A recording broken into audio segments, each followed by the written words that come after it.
Okay, we're gonna get started just a little bit early, and so do you guys need to have my microphone on, or is this okay? You can hear me? Yes? And if I spit on you, I'm sorry. So, I'm actually recording this so I can flip it later. This is just a little, like a Logitech recording, but I'm not using your faces because that would be creepy. And I don't like my face on it as well. So I don't use my face. I'm just recording this, and then this will record my voice. And I'll put it up on YouTube, and that'll be how we kind of end this, and I'll show you how easy it is to do all this. So flipped classes. I'm assuming you've heard of flipped classes. That's why you're here. If you're not, I'm surprised. That's awesome. But it's good. I wasn't expecting a ton of people to come to this because I don't know why. Anyways, here we are. A flipped lesson is where you record your lesson and they watch it at home, and which frees up the classroom for actual schoolwork. So the traditional model right now is the teacher is the source of information, and the teacher stands at the front of the room and tells the kids what they need to learn, and then they go home and work on it with their parents, and these parents have no idea what you're talking about. Because especially with new math is probably the best way of talking about this, or if your parents are a really crappy writer, or if they're a little bit racist and you're talking about First Nations history. So those things are all, you know, it's good to have when they go home and they start working on this project, and, you know, mom and dad think that natives are drunks. And like, oh, they're this. You like, no, stop doing a project on how natives are drunk. That's not a good project. Hopefully that's not what you're getting handed in. But with new math, it's the best example, because you come back to school and they say, we did the homework with the old multiplication, the old addition, the old subtraction, the old whatever. So you give them part marks for your homework. They don't know how to do it on the test because they haven't been doing them in their classes or their homework or anything like that.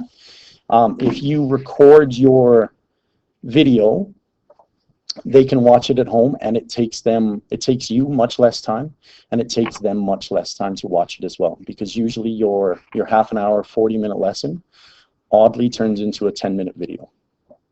I'm really not sure how it happens, but if you don't have to stop and check for understanding, and if you don't have to get the dead fish eyes staring back at you all the time and just kind of reevaluate your life and what you're doing up here. I call my kids mouth breathers because that's what they're like, and that's all I hear when I'm talking.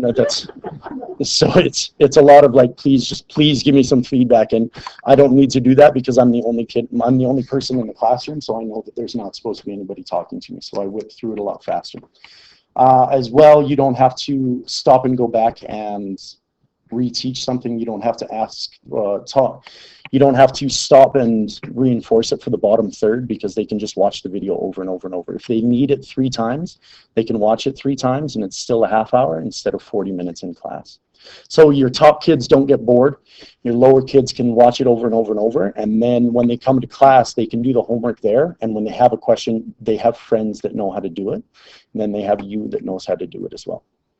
So you've increased how many people that know how to do it from maybe 2, especially if they have older brothers or older sisters, maybe 5, but most likely 0 to 31 in most classes, because I'm not going to kid you and say, oh, it's 15 in each class. No, that doesn't happen. So videos at home, kids work at school. That's the beginning of the idea of a flipped class. So why flip a classroom? It shifts learning responsibility and ownership from the teacher's hands into the student. So instead of us standing here telling you what you need to know, the kids have to actually take it upon themselves to go and learn, which pushes the onus back onto the student. And as soon as they take responsibility for their learning increases, regardless of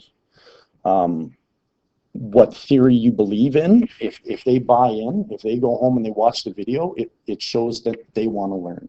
So their homework is now 10 minutes instead of an hour of yelling at mom and dad about this isn't what we do in school, this isn't what we do in school. The students tend to perform better when they control when and how they, where and how they learn. Teachers no longer dispense knowledge, but rather guide and direct. Well, students are the real learners. So it changes, the flipped classroom really changes your role as a teacher, because Currently, we're used to being the source of information, and the internet is kind of challenging that.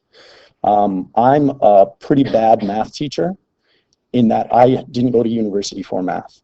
But when they come up and they say, hey, do you want a job teaching math? Your answer is yes. So this happens in grade 1 through, grade 9, and then these grade 10 math teachers that actually have the degree are going like, what the frick have they taught you? This is garbage. Like, yeah. So my first year was really struggling, and where this goes from is I don't have to be, if this catches on and people start doing this, really good math teachers will make really good videos, which means that I don't have to use my own, this is the textbook, let me read the textbook to you. And that was what I was doing for the first month and a half before I started flipping my lessons. We have a math teacher that I was working with. She's over at St. Tim's in Cochrane now. She flipped her grade 9 class and was doing the same thing. It was a lot of PowerPoints, so they could follow along in their textbooks. They would just take the textbook and put it up on here and then walk through the examples. So they have it, you walking through, they have it in the textbook walking through, and they have all that. If you want, the easiest way to flip it is to record that while you do it. This has enough that I can, move my computer a little bit and I can still write. There's also other microphones that you can stand 6 to 10 feet away and still pick things up. So teachers no longer dispense knowledge, but rather guide and direct the students while they're the active learners. All the students can rewatch video tutorials whenever they want. So when they come up to you and they say, I don't understand this concept, my very first question is, did you watch the video? And 50% of the time it's, no. I say, okay, well, slap yourself on the forehead and turn around, watch the video, and then ask 3 people before you come and ask me. Because these kids learn better through their friends than they do through me.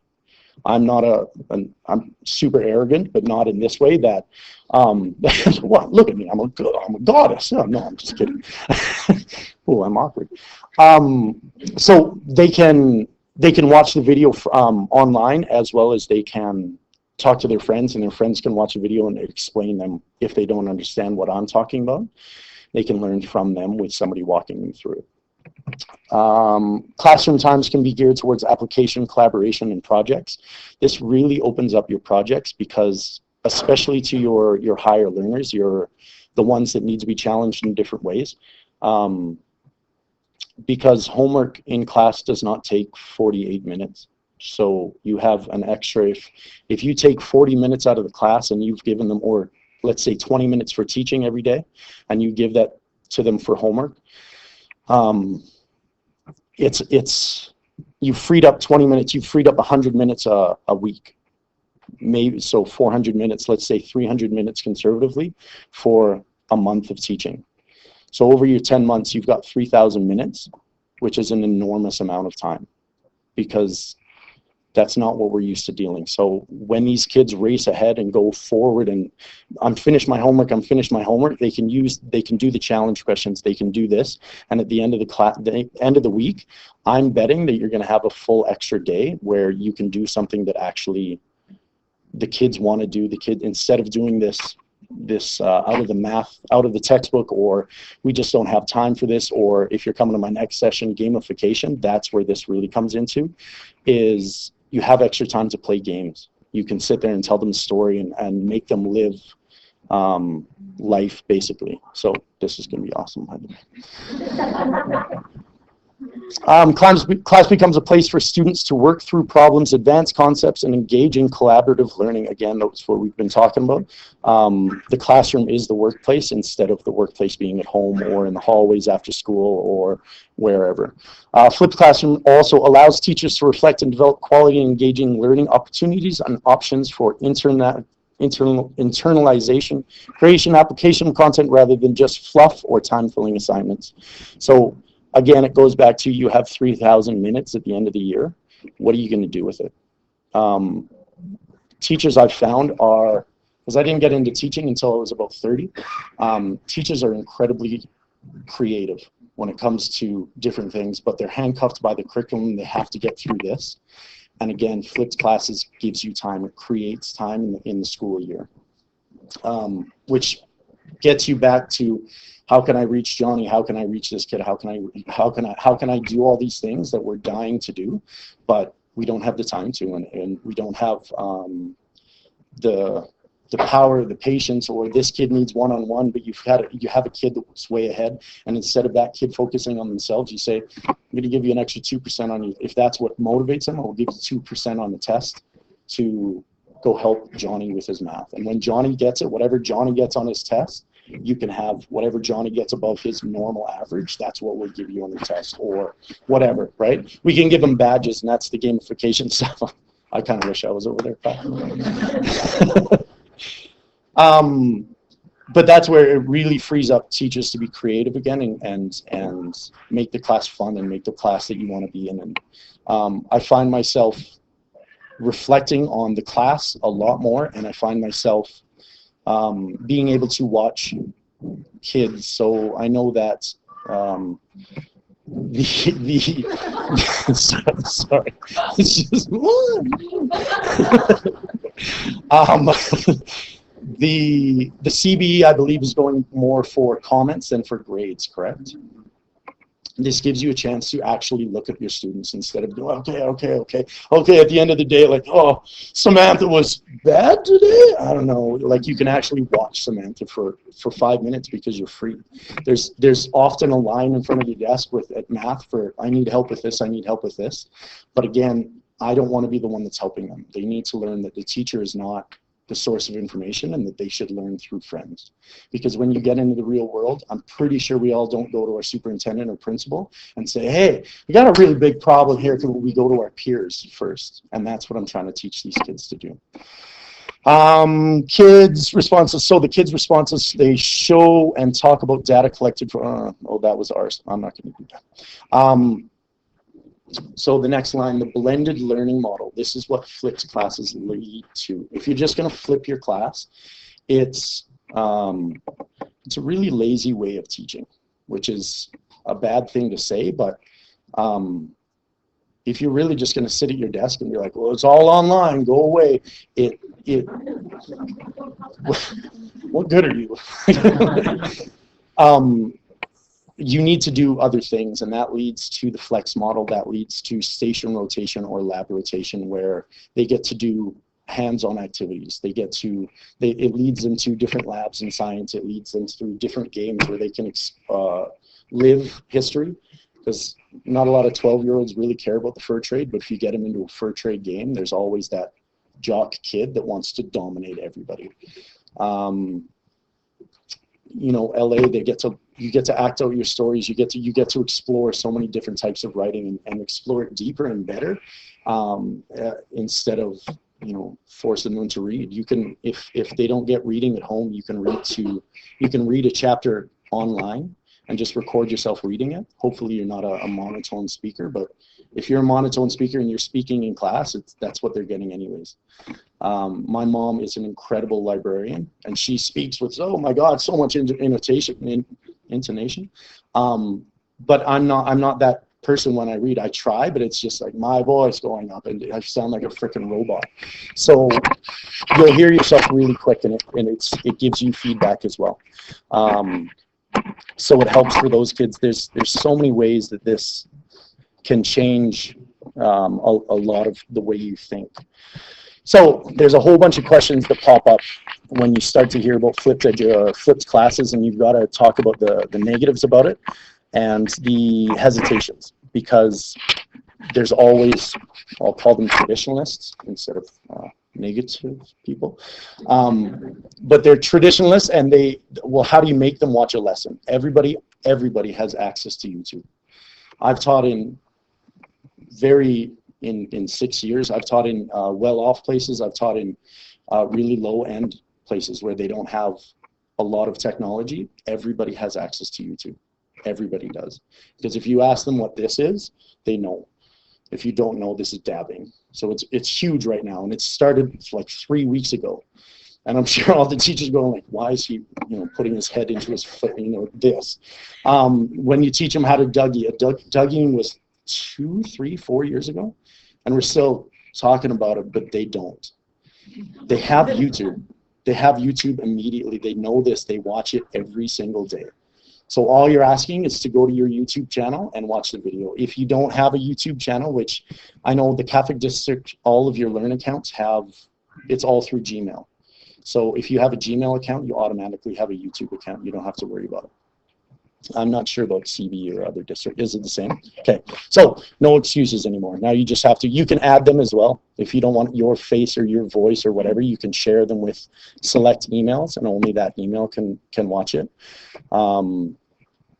There's so many different ways around it. It's just making it. How do you make sure that they watch the lesson? When they walk in, very first couple classes that you do this, I'm betting 70% of them won't watch the lesson. So you have a couple options. You can watch it online in your class. You can send them into the hall and watch it. You can have the other kids do a bonus activity where it's, you know, fun and exciting, and this is what you get to do if you basically reward the kids. You can have them take notes, and you check the notes when they come in. You can ask them a question at the end of the video to make sure they don't always put it to the end, because kids will just jump to the end. So scatter it through, and kids are, if they want to cheat, they're going to cheat. Let's not kid ourselves. One kid will watch it and be like, jump to 305. And everybody jumps to 305, and there's your question. They're like, ah, woo! So, but if that's the case, you're going to know really quick if they watch the video or not. And if they need to watch the video in math, I found that they didn't, half the time, they didn't need to watch the video, because they would open up their book and they would start to read and teach themselves without me teaching them. So that's where it, again, learns, is to this self-directed, self-guided. They take ownership, and they actually take ownership. So you can also ask an entry question, and you can give that for marks. But again, if they're not watching it at home, they're probably not doing their homework. Their marks are not a huge motivator for them. Gamification, you can give them a badge, which gives them other things. You can, for the badges, you can give, like, I'll give you 50% off.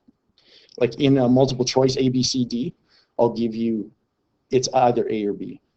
You know, knock out 50% of the answers.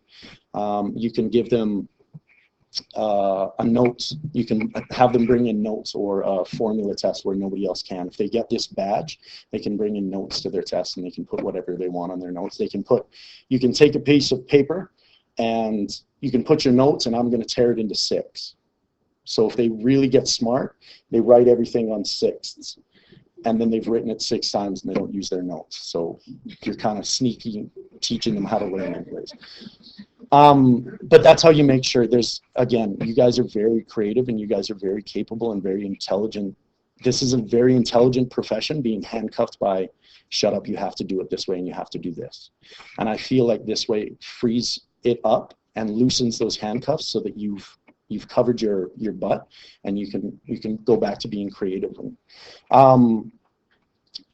You can also, it's also checking for, if you assign any type of homework, this is homework. So however you test in class currently, that's how you test for the videos. If you come around and show me your work, show me your work. I've asked for this, show me your work. If you ask for this, if they come up, and they'll tell you most often, and you can tell if they've watched it or not. Most often follow-up questions. So what do you do with the slower, faster kids? What do you do with the keeners is you force them, you push them. Math is really nice because you can push them ahead. For me, I just let kids go. We had a kid halfway through grade 9, got him in grade 8. He finished grade 8 by January, so we let him go on to grade 9. And he would just, when he had a question, he would go at lunch up to the grade 9 room and ask the grade 9 math teacher. He finished grade 9 in September of that year and finished grade 10 by January, so he could write the exam with Bishop Carroll. So that's what we did with he was a special keener. Like he was the smart kid, right? There were also 8 kids in my class, and probably about 12 in the other 2 classes, so 6 and 6, that we had write a national test. So when you're sitting here and you're getting a 90 in my class, because I'm teaching you, this is the test, and we teach for that 66%, not to push the top 10%. The top 10% seem to start to cut corners and do all that. But when you make it do a national test where the first 4 questions are really easy, and then out of 30 it gets really, really hard. There was one kid in the nation that year that got 100% on this test. So again, this was all bonus. This was all, you give them prep materials, you get them thinking about different ways, you get them thinking about problems that are really hard, and it takes them 2 days to do a single problem at the beginning, but by the end they can do it in 10 minutes. And you show them that it's not about the grade, it's about different ways of thinking and showing them different opportunities. And this is why we're teaching math. And it's not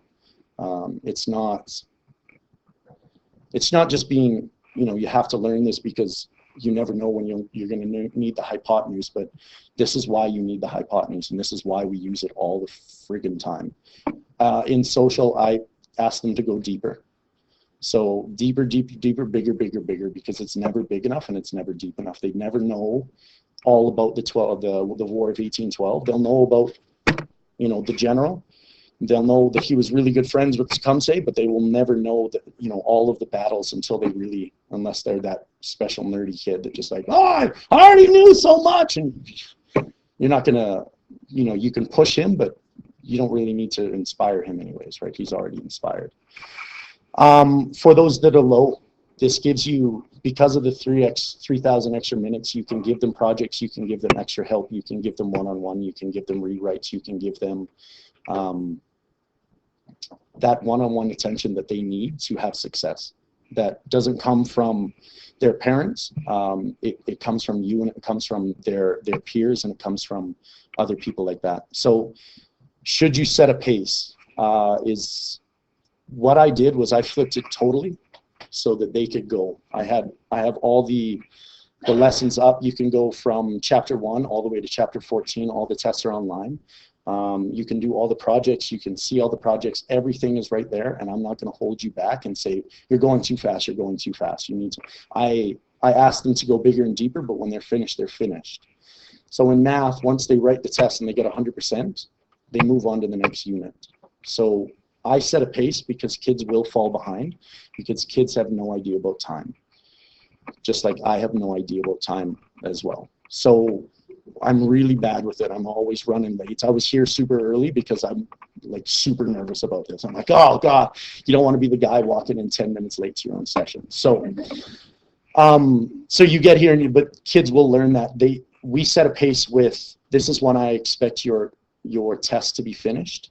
If it's not finished, you can write it on that day, or you can make them write it on that day, which I started them doing, and then loosened off on that because kids weren't ready, and they would ask for 3 more days, or 2 more days, or 1 more day. But what I actually ended up doing is I'll put a 0 so their parents know that they fall behind.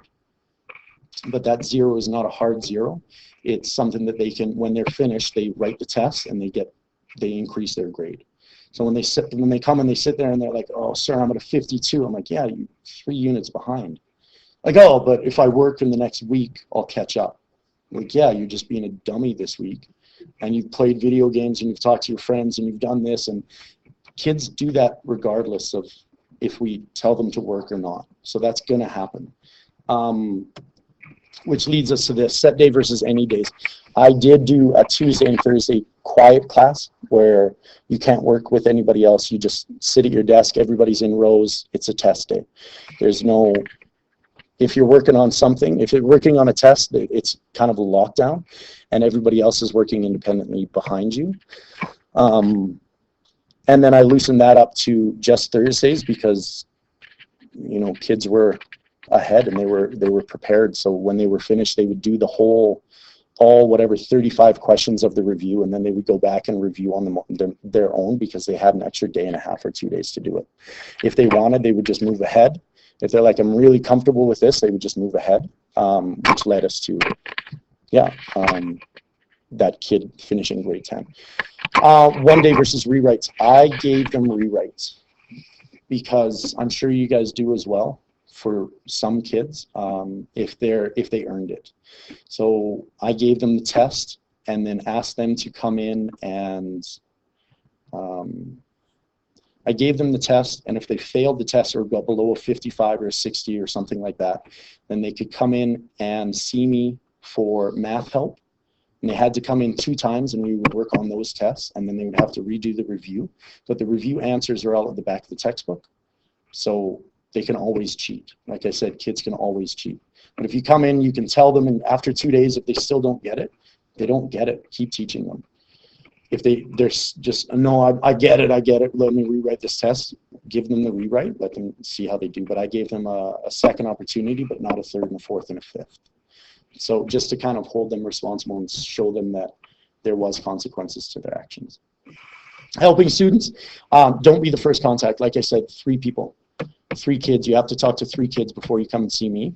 And then when you come and see me, I expect the group of 4 to come and see me. Because if you ask 3 people, that means that 4 people in the class don't understand what you're talking about.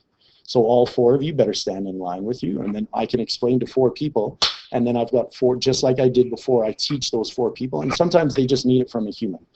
Instead of on a screen, they just need it from me. So I'll teach them, and then we have 4 other people that know what they're doing. From there, when somebody else comes up and the next group of 4 comes up, I say, go see that person. And you double check. Now you have, there's your 5th, if you're asking your, if you and your 3 buddies all get 30% in the class, this is probably the wrong 3 people to ask. So go and ask the smart girl, or ask the dude that's really weird but incredible at math. So go ask them, go figure it out. And it also breaks down that barrier of the cool kids versus the weird kids versus the whatever. It brings the class together and starts to build community, because at some point all kids will struggle. Every single kid will struggle at some point, and they will need help. So you have to work as a class to get through this, because it's kind of how society works as well. I'm flying through this. You're going to be out of here by 11:45. What will your year look like? You're going to love this right at the beginning. It's going to be incredible, because the kids will just be like, oh my God, I don't have to listen to you. This is amazing. So they buy in, and they fly ahead, and it's, oh yeah, no, we work and we do this, and then it's going to get really bad. And it does. I've done this 3 times. My friend has done it twice, and every single year, like, woo, yeah, and then it peaks back out. Every time, if you stick with it, it'll peak back out to wherever that class is. But again, you're doing 3,000 more minutes of material. So that's where you've got to keep coming back, and you're like, I'm not happy, I'm not sure if this is doing anything, I want to go back. And then you realize you have so much more stuff that you're covering, and then they get it later on. So when it starts as a yay, it starts really as a yay, and they take off. When it goes to the boo, they realize that you're going to be walking around and tapping them once a day, maybe twice, but you're going to be busy making sure the kids that know, like, you're coordinating the class. You're still busy. It's not just you sitting at your desk going, this is awesome. Because they take off learning, working out, doing whatever you want. You have plateaus in all of your learning, and that plateau is when they get frustrated, when they start to turn to video games, when they start to turn to YouTube, and they'll just sit there and play YouTube games. There are kids playing Minecraft every other day for me, but as long as they're ahead in their projects, if that's their choice, that's their choice. That's some other kids bust out science because they have a science test the next day, and they're like, can I use this time to study? I don't care what you do. I really don't care what you do, as long as you get the understanding. As long as you're here by the end of the class, an 80%, that's what I want. 60% is not acceptable, and that's where kids are really struggling. Kids that should be sitting at like a 30 or 40%, because they're getting so much help, are sitting at a 50 or 60% in my class. And there's kids that are sitting at a 50, or sorry, sitting at a 75, that will be in a big shock when they go back to traditional learning, because they should fall to a 55 if they get a fair grade, in my opinion. But it really does, because they get so much extra time, because they get so much extra work, it helps boost their understanding. They do peak out of it. So once they start to realize that they have all the time in the world, and they start to see these zeros pile up, kids will take ownership, and they will take, I really do believe, the best in kids. And even though, like, the little weenie face at the back of the class, that you're like, man, that kid has he finally gets it, and he's like, look, I don't want to, you know, I've got this image swap hole, but I'm sitting really low. Can you help me here? And they want to learn. They showed up to your class, they want to learn. They had a choice. Every time they get out of bed, they can skip, because don't kid yourself, they can skip. Even in grade 4, 5, 6, 7, they can be truants. They can go to the 7-Eleven. They can hide. They can go back home. Wait till their parents leave. Anyways, like, and this is how you play. My kids are going to be watching this. I'm like, oh, and then we can do this and this.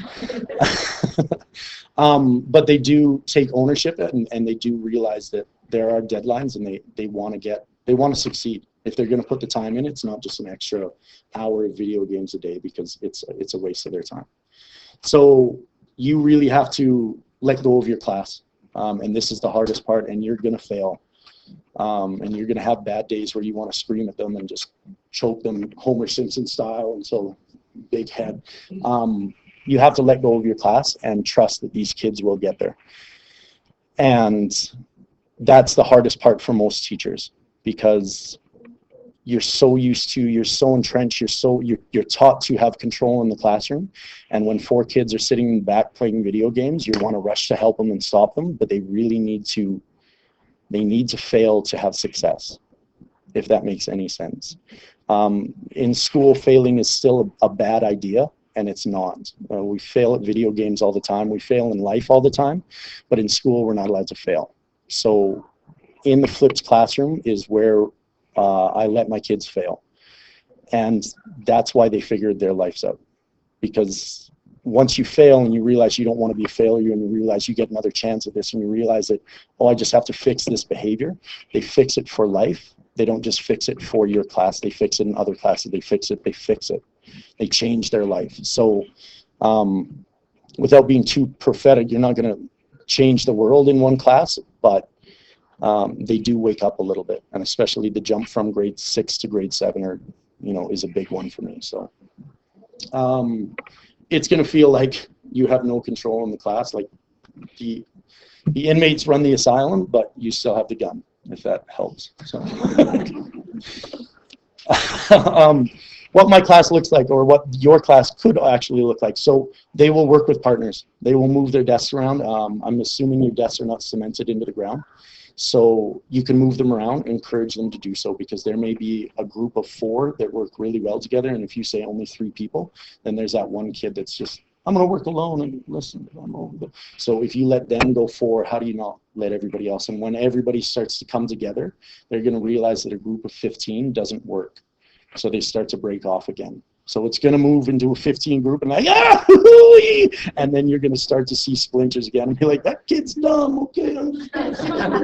and they don't want to sit by the class clown when the class clown is holding them back.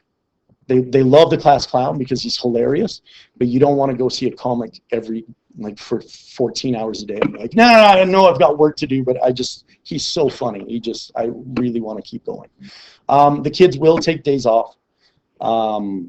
Kids do this anyways. You've got to realize this. In your class, there's not, unless you're teacher of the year over and over and over, which you guys may be. It's Friday at 11 and you guys are at the convention still, so you don't even look hungover, which is really impressive. But your kids are taking days off, whether it's mentally zoned. The kid in the front, oh God, my head. My 7th bottle of water today. But he's here. They glaze off. They think about other things. They think about, I'm working out in the morning with 8 grade 9 kids, and all they do is talk about girls. It is horrendous. And there's no way they sit through a 48-minute class and they don't talk about girls, or just think about, like, oh my God, this girl, how do I talk to her? They're going to take classes off, and it's okay to take classes off. It's not okay to take classes off every day, though. So you have to hold the students accountable for their actions if they're being disruptive. Same thing as always, kick them out. Send them to the office, sit them down, talk to them, do whatever you always do. If you are that teacher that puts a kid in the corner in that lonely corner island where you just face the wall and put a dunce cap on you, and whatever you do currently is still the practice in the flipped classroom. It's the same classroom, it's just different. It's the same techniques that you guys are using right now, the same disciplinary techniques, the same acceptance, the same. If you don't want them playing video games, crack down on it. Every time you say, no, stop it, no, no, no, if I see it, I'm going to take it away. But then they have nothing to watch their YouTubes on. So if you don't want headphones in class while they're working because you believe that, you know, music just distracts you, make it a quiet classroom, make it no headphones. But it's really tough to discuss things with your friends when it's a quiet classroom. So it goes back and you question everything, why you're doing what you're doing. Because if you want quiet, is that for you or is that for the kids? If you don't want them to have their cell phones, why? Why is that for you or is that for your kids? Is that because you don't want to stop them from playing video games all the time and you feel like, why can't they play video games once a week? It's just, if they're ahead, if they're getting their work done, if they're comfortable with their 85 and they don't want to be that, you don't get a kid to a 99 without some intrinsic motivation, and you can't force intrinsic motivation. That's the definition of intrinsic. Competition. So the sticker board and what it means for the class. It's completion. So every time, I just did this because I had 34 that first year, and I wanted to track them because opening up D2L and trying to find all the, because there's different things in the tests and over here and this, did they do their homework, so I put up a board and I just gave them a sticker, like a Star Wars sticker, and then it turned into like a My Little Pony sticker and literally a gold star, and they're like, oh my God! So they started to bring in their own stickers and like, can I use these for my stickers? These are 13 and 14-year-old kids, and I'm like, are you kidding me? This is ridiculous. There were some people that complained because it showed everybody that they were falling behind. But again, that sticker board is for me, it's not for them. You try not to get kids hovering around, but you got to be kidding yourself if these kids don't know where everybody else is. They know who's a smart kid, they know who's struggling, they know. So it's not going to show them things that they don't know, and it's not their marks. So there's no FOIP because it's just competition. Now I'm arguing with my admin and a couple other people because this is a common practice, and this is a practice talked about at many, many PD days, is put up that sticker board because it really does motivate them. Even if it's just keeping track and like, well, where are we supposed to be? And like right here, and they're like, ooh, that person, ooh, oh, okay, all right. Maybe I'll go help them. Oh, that's my friend. Oh, that's not good. Like, Janine, come here, let's work on them. Like, I can't believe that just happened, but it happened. But I'm arguing with my admin right now because they believe that it shows their marks. So you can't have it because it makes kids feel bad. So you can fight the fight if you want. If you don't want the sticker board, don't. Again, if you turn this into gamification and you put it into factors, or if you put this into every time you do this, you get a piece of gold, and we're going to mark the pieces of gold at the end of the year, or whatever you want to do. That's up for you guys to figure out, but that's in an hour. Kids who work ahead, special projects, University of Waterloo test, which is the national test, the Pascal and the Fryer test. They're hard freaking exams. I took them, and you get to that 29th and 30th question, and you're like, this is stupid. And you go back to your grade 9 self, you're like, yeah, this is dumb, I don't get it. And especially when the kids are coming to you going like, how do you do 29? They're like, give me 10 minutes. Google, like, oh, okay, I get it now, okay. But that's that national test, and it really, really does push them. Or Mathletics is a great way to supplement your learning. I'm sure there's a ton of other places. If you're doing this grade 4, grade 5, grade 6, there are, you've got a class. You can help it. Look, you're fantastic in math. You're crap at science. Go work on your science. Go work on your, write me a story, do this, work on this, work on this. There's things you can do to get these, to reinforce their learning or to prove it in other ways. And then helping kids fill in the random gaps that traditional teaching has created. So because we move forward at a shut up and learn this pace, if you don't know fractions, it's really hard to know percentage. It's just, if you don't know addition, you can't learn multiplication. So when you're in grade 3 and you're like, yeah, but go learn go learn addition out in the hall. And then they come back in and everybody else has learned multiplication. They're, oh, this is, the formula has set you up for that kid to perpetually be behind. There's no way that this kid can get ahead unless you flip your class, or unless you put in the extra time, or unless that kid one day just wakes up and like, oh, I get math, this is easy now. And just, you don't have to teach them the next 5 steps. But this, in math, especially in social, if you don't get these steps, there's no way you can do a research project properly. And that's why we keep on going back and reinforcing, like, this is good, but can you work on this or this or this? And it gives them time, because again, 3,000 minutes by the end of the year. So, yeah, anyway, it's probably 2,000, but anyways. Helping kids fill in the random gaps. So it shows where they're weak, and the teaching profession is really good at, most teachers are at, when they come down and work with a kid and they say, I don't get this, you can ask questions backwards and realize that they're really weak in this area. And it's not that they don't get the concept, it's not that they don't understand percents, it's that they don't understand division. So they can't move that into, or decimals, or whatever it is. And you get to go and assign con lessons or mathletics or different websites, or go back and take out a grade 3 textbook and photocopy it. Say, do this for the next 2 days. So they get this because their grade 8 selves are way smarter than their grade 3 selves. So it doesn't take them all, a month and a half to learn fractions again. They're just, oh, that makes sense. But they're finally taught that so they can catch up. So there's a lot of good things I like about this. So how to make this video. I've got this over here. This is from Smart Notebook, and it's recording this screen. So it's recorded all of the screen. When I do that, that's what I use. You can, again, this costs, I think, $14 at London Drugs, and there was a whole bunch of other ones, and it comes with a microphone as well. So you plug it into your USB cord. You can set it up to see if kids are stealing from you, because it's motion sensitive. I just kind of like, ooh, cool. I didn't know that until I plugged it in. It started to record me all the time, so I stopped it. Not that I didn't think they were stealing from me. I was just curious. So you just need a microphone, really. I've tried the headphones with the microphone, and it didn't work for me. But if you can figure it out, let me know, because everybody has one of those hands-free set. Not everybody, but a lot of people. And if you could just plug it into your computer and record that way, it really, really works. Video and recording a lecture. There's a lot of people that say, there's a fantastic teacher in Airdrie that started this and kind of got me onto this, but she took 5 hours to do a lecture, and I can't. I coach football, and I have to be gone by 4, because I coach until 11, 12 o'clock at night, and then you go watch film and you do this and you do this, but it goes for the first 4 months, so you don't have enough time to flip your lessons if it's going to take you 5 hours.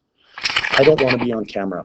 I'm fine with my voice being on camera, but my face, I'm like, oh, you get so self-conscious and so like, then the kids are like, oh, I'm watching, I saw you all, and I showed my friends, and like, Jesus. Like, they're going to start capturing it and putting it up around the school, and you don't want that. I use an empty room at the end of the day and a smartboard for math. I don't even need a smartboard anymore because I'm doing social, and I need to show them the steps. So I've broken it down into, this is what I mean by questions, this is what I mean by answers, this is what project 3 should look like, this is what project 4 should look like. And I try not to, you can give them examples while you do it, but not, you can use other things so they don't copy your example, because that's really frustrating to me when I do feed a wall and they're like, yeah, we all did feed a wall, because I gave them the first 3 steps. So I just changed it to ISIL. They're like, okay, we're learning about, Trudeau today. And you show them the steps, and then they come back and they're like, okay, well, I did this and it makes sense. And then when they come to you, they can ask you very specific questions instead of, I don't get it. Yeah, again, like I'm doing here, I've recorded lessons. I don't like it because you get a lot of background noise and you get kids asking questions, and you actually have to check for learning, and you do all this, and it takes a 5-minute lecture then turns into a 15-minute lecture for me. So it's less to the point. So, and then accessing your YouTube channel, or just put it onto your G2L feed or your whatever news feed that you have. That's how I would suggest to do it. And then where to go from here. So other models other than a flipped classroom, like I said, if you're just using this to flip your classroom, it's really lazy. It's just you sitting in a desk. This is Khan Academy, and we talked about, I don't know if this will work, but I'm not going to show you guys this, but that's the website up here, way up. And if you go here, that's the website there. And then there was a link on the other side as well. But these are the 4, and they're like 2-minute videos. It talks about the flipped classroom being the jumping off point into a blended classroom, where maybe it's a lab. Maybe if they're behind, you need to do this. Maybe it's on day 1, 2, and 3, you know, all the boys are doing this and all the girls are doing this, and on day 4, 5, 6, all the boys are doing the other thing and all the girls are doing the other thing. You guys we get crapped on a lot as teachers, but it truly is an inspiring, it's an incredible profession with a lot of incredible people in it. But you guys, I'm hoping that this takes your handcuffs off, and you guys start to take off and create and get really exciting with it, because to me, that's the way school should be, and that's where it should go. So do you guys have any questions? Yeah? For something, especially like math, you know, the homework is watching a video. Do you ever suggest that the homework should be watching a video and then maybe doing 3 example problems just to solidify what they did that day? Like, can they retain what they learned overnight to the next day without doing like some examples? So that's the checking for learning at the beginning of the class. So if you want to check for their learning by doing an entry question, or if you wanted to do by like 3 entry questions like that, or they could do it at home. Once you've done this, you have to do the show you knows. I don't know if that's in everybody's book, but the show you knows. So just go and do the show you knows, and then when you come to me, show me the show you knows, and I'll give you the questions. But if you don't do the show you knows, you don't get the questions for the. But again, kids are sneaky. They're like mice. They're gonna figure it out. So one kid would do the show you knows and then come back and be like, here's the questions. So why are you doing that? If they don't get it, it's gonna pop up really quickly. So again, more conversations, more walking around and saying like, why are you looking at the back of your book? Why haven't you flipped to the actual questions? Why are you just writing down the answers? And they're like, oh. And you figure it out on the test when they get a 13% anyways.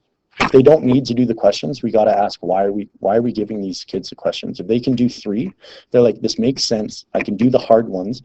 Why are we doing the basic building blocks? Why do you need 2 + 2 before you do 12 + 12 if they know 2 + 2 and 12 + 12? If they're already at 12 + 12, why do we have to have them go through and say, show me that you know the single digits? Show me, like, well, I can do double, which means I can do single.